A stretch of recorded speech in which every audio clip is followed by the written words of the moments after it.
Shalom, shalom, bien-aimés. Donc, nous continuons avec notre série d'émissions sur les enseignements sur les 5 ministères. Donc, on avait déjà parlé du ministère des évangélistes, nous avons parlé du ministère des pasteurs, nous avons parlé du ministère des apôtres, nous avons parlé du ministère des docteurs.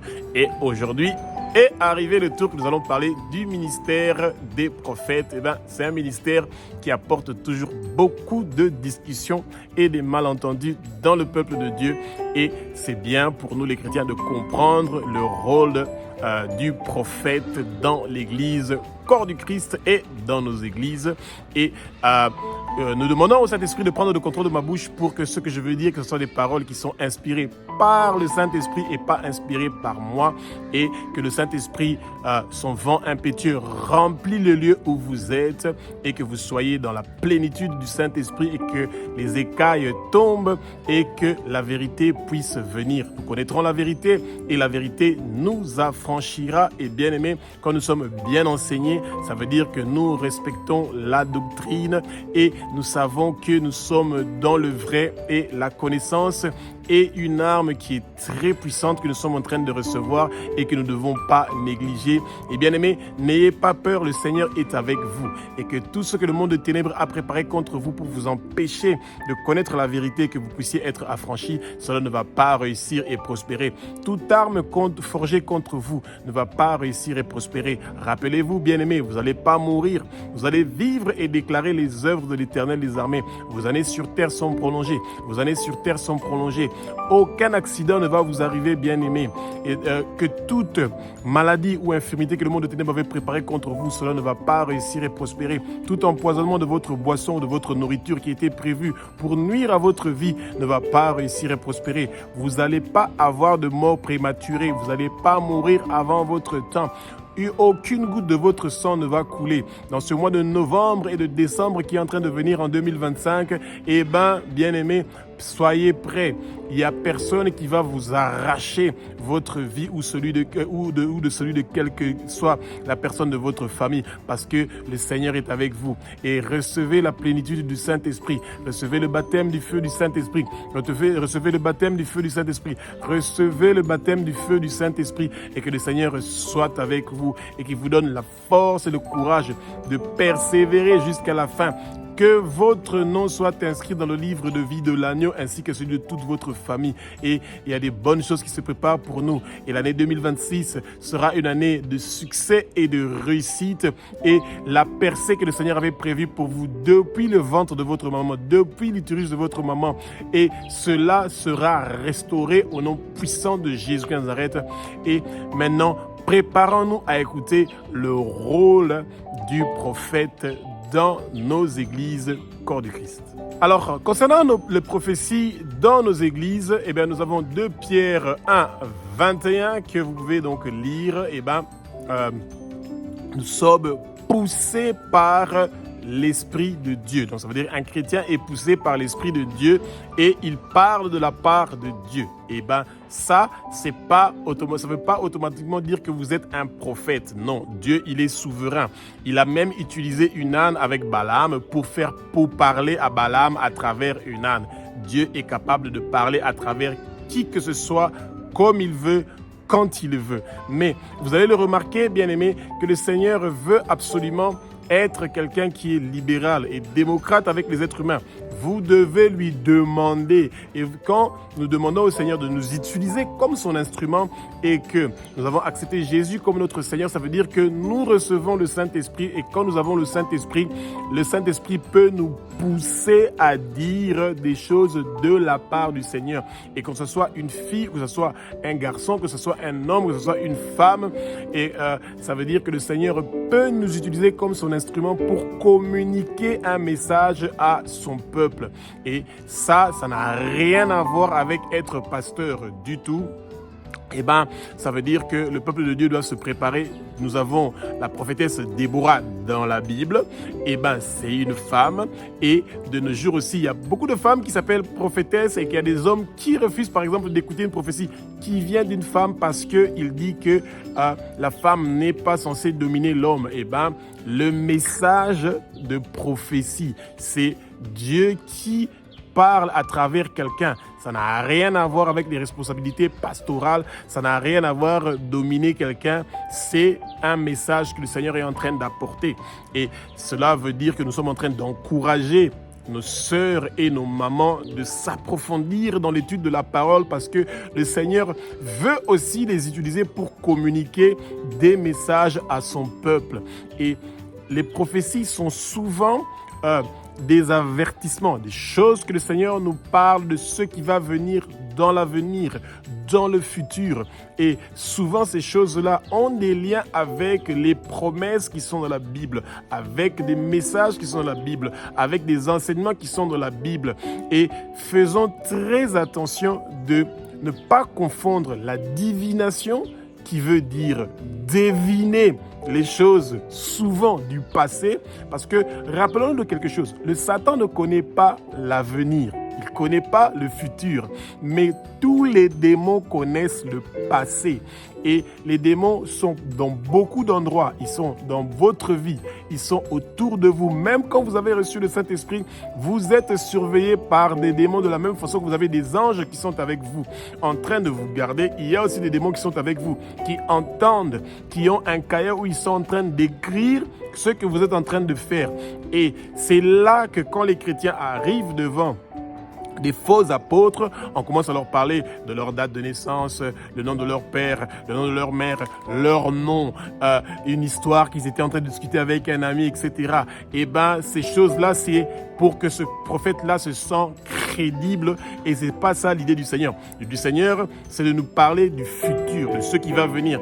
Et souvent, quand nous recevons des prophéties, eh ben, ces prophéties-là, nous les recevons pour que ce soit des sujets de prière. Le Seigneur veut que nous prions pour que, si c'est une promesse, que cette promesse-là puisse s'accomplir, et si c'est une menace, que cette menace-là ou que ce danger-là ne puisse pas venir. Donc, attention, peuple de Dieu. Pourquoi? Parce que avoir le don de prophétie, ça veut dire que le Seigneur parle à travers vous. Ça peut être dans les songes, ça peut être dans les rêves, ça peut être dans les pensées. Et ça peut être à n'importe quel moment que le Seigneur peut décider d'utiliser votre bouche pour pouvoir dire une parole pour édifier son peuple ou l'Église. Et le ministère prophétique est quelque chose de totalement différent. Dans le ministère prophétique, ça veut dire que la personne qui est en train donc de prophétiser au nom de Dieu, donc de parler au nom de Dieu ou que Dieu parle à travers lui, eh ben, il est disponible dans l'Église et il est disponible à Dieu pour que Dieu puisse l'utiliser, utiliser sa bouche pour pouvoir dire des messages qui ont à voir avec le futur. Bien aimé, vous n'avez rien avec quelqu'un qui commence à vous parler de votre passé. Ça vous aide en rien du tout. Ou qui en a de vous parler de vos péchés que vous avez commis dans le passé parce que il n'était pas là, Donc, comme il vient de vous dire quelque chose qui s'est passé, qui était vraiment impossible qu'il puisse le savoir que ça, c'est quelque chose de merveilleux. Et bien aimé, ne soyez pas effrayés par des messages, des choses qui ont à voir avec votre passé ou quelqu'un qui vous rappelle les péchés que vous avez commis dans le passé. Si vous avez reçu Jésus-Christ de Nazareth comme Seigneur, Sauveur et Maître de votre vie, vos péchés sont effacés parce que vous avez accepté que le sang que Jésus a versé sur la croix a effacé vos péchés et que votre corps est le temple du Saint-Esprit et que vous n'êtes pas censé vous rappeler de tous les péchés que vous avez commis dans le passé et que les prophètes utilisent de vous parler des choses que vous avez commises dans le passé pour pouvoir vous impressionner. Non, le ministère prophétique n'est pas un ministère pour impressionner les autres du tout. C'est un ministère, au fait, qui est étroitement lié à l'intercession, la prière. Quand le Seigneur vous donne des messages, c'est pour que vous puissiez prier pour ces sujets-là, bien-aimés. Et c'est pour ça que ce soit un homme ou une femme, un garçon ou une fille, nous sommes tous appelés à intercéder pour les messages que le Seigneur est en train de parler à travers nous. Et quand nous avons un don de prophétie et que nous sommes dans une assemblée en train de prier ensemble avec d'autres frères, souvent c'est là où, peu importe qui le Seigneur a choisi, eh ben, il transmet des messages, il parle à travers cette personne-là. Et quand nous avons des incertitudes, où nous avons des inquiétudes et que nous éprouvons le besoin de pouvoir entendre ce que le Seigneur est en train de nous dire sur certains sujets de notre vie, eh bien, il y a des gens qui partent pour consulter des prophètes. Alors attention, faites très attention. Partir consulter un prophète est différent de recevoir un message d'un prophète. Eh bien, moi je pense, ça c'est mon avis personnel, c'est mieux quand vous êtes par exemple dans une église ou qu'un pasteur vous appelle et qui veut vous parler d'une prophétie, c'est bien. Mais que vous-même vous partez vers le prophète pour demander s'il y a un message, pour demander s'il y a une prophétie, là je pense qu'il y a quand même un souci. Parce que la personne à qui nous devons demander, c'est Jésus-Christ de Nazareth qui est l'intermédiaire entre Dieu et nous, les chrétiens. Comme nous sommes en train de parler du ministère prophétique, eh ben, nous allons parler du verset 1 Corinthiens, je pense, 14, 33, 34, eh ben, qui est en train de parler que si les femmes sont dans une assemblée, eh ben, qu'elles se taisent. Alors, ça, c'est un verset qui est souvent mal interprété dans beaucoup des églises ou dans beaucoup des assemblées. Ça ne veut pas dire que les femmes n'ont pas le droit de parler, bien aimés. Nos sœurs ou nos mamans ont le droit de parler dans nos assemblées. Et elles peuvent être des prophètes ou des prophétesses, peu importe comment vous voulez l'appeler, parce que le Seigneur a des messages qu'il veut transmettre à travers nos sœurs et à travers nos mamans. Mais que nos sœurs ou que nos mamans nous dirigent ou dominent, donc ça veut dire qu'ils prennent autorité sur une assemblée, là, ils commencent à avoir un souci, un problème. Des églises qui sont dirigées par des mamans pasteurs, qui est femme de pasteur, ou qui est pasteur elle-même, la femme, elle est pasteur, on l'a donc ordonné pasteur. Moi, je pense qu'il y a un souci, le peuple de Dieu doit faire très attention. Personnellement, je n'irai pas dans une église comme celle-là. Pourquoi? Parce que la parole interdit ces choses-là, qu'une femme domine sur les hommes. Les femmes doivent être soumises aux hommes et pas le sens inverse. Et quand vous avez un pasteur qui est en train de diriger votre église et qui est une femme, eh bien, ça devient un souci parce qu'elle est censée avoir une autorité sur vous. Et bien, si elles ont une autorité sur leur mari, tant mieux, mais pas une autorité sur nous les chrétiens parce que c'est pas ça donc l'idée.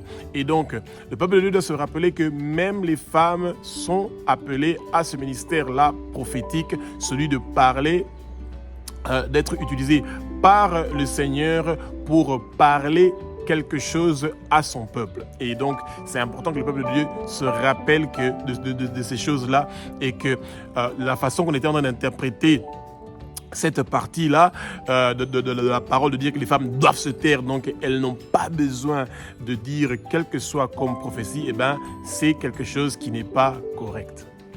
Alors, le ministère prophétique est un ministère que le peuple de Dieu doit faire très attention de ne pas le confondre avec des visions que le Seigneur peut nous montrer. Le Saint-Esprit peut nous montrer des visions. Des visions, ça veut dire qu'on peut te montrer quelque chose qui est en train de se passer en temps réel ou qui va se passer. Et ce n'est pas nécessairement un message, dans le sens que c'est une vision. C'est quelque chose que le Seigneur est en train de vous ouvrir les yeux pour vous montrer.